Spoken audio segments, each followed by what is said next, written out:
ची निवडणूक मॅनेज झाली आहे असा आरोप बाजोरिया पितापुत्रांनी केलाय। विप्लव बाजोरियांचा अपक्ष उमेदवारी अर्ज रद्द करण्यात आलेला होता।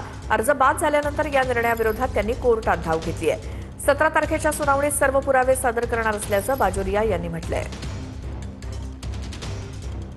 आम्हाला सांगा नेमकं काय नवीन घडामोडी आता काय? जसं आपल्याला माहित आहे की आमची रीट नागपूरमध्ये दाखलच आहे आणि त्याचा डिसिजन 17 तारखेला पुढची डेट आहे। त्याच्यामध्ये असं आहे की आता आम्ही ऑनलाईन सगळं अर्ज बघितले जिथे जिथे निवडणूक आहे आणि 17 ठिकाणी आम्ही अर्ज काढले तर आम्हाला हे बघितलं की आमच्यासारखा सेम अर्ज ऍक्सेप्ट झालेला 17 ठिकाणी। मग माझाच फॉर्म हा अमरावतीच्या निवडणूक अधिकारी कशा काय कट कारस्थानी करून ते रिजेक्ट केला ते आम्ही नक्की 17 तारखेला कोर्टामध्ये ते हे सगळं फॉर्म घेऊन जाणार आहे आणि तिथे दाखल करून नक्कीच आम्ही हे याचा लढा देऊ आणि आम्ही नक्की किंवा रीट समजा आणि रीट मध्ये शक्य नाही झालं तर पिटिशन मध्ये अमरावतीचे निवडणूक पुन्हा लागेल असं आम्ही प्रयत्न करणार आहे। त्याच्यामध्ये अतिशय हास्यास्पद ह्या राज्यामध्ये लोकशाहीच्या खून झालेला आहे। त्याप्रमाणे अमरावतीमध्ये आमच्यासारख्या माणसाच्या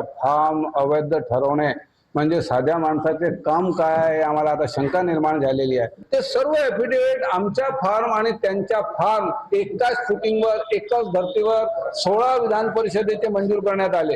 अरे बाबा रे, आमच्या अमरावतीमध्येच असं काय पुळका झाला निवडणूक अधिकाऱ्याला की त्यांनी रद्द केला। जरी या नटराजन सारखा आम्हाला 17 तारखेला न्याय नाही मिळाला तरी इलेक्शन पिटिशन मध्ये 100% आम्हाला न्याय मिळेल। गणेश सोनवणे, मराठी, अकोला।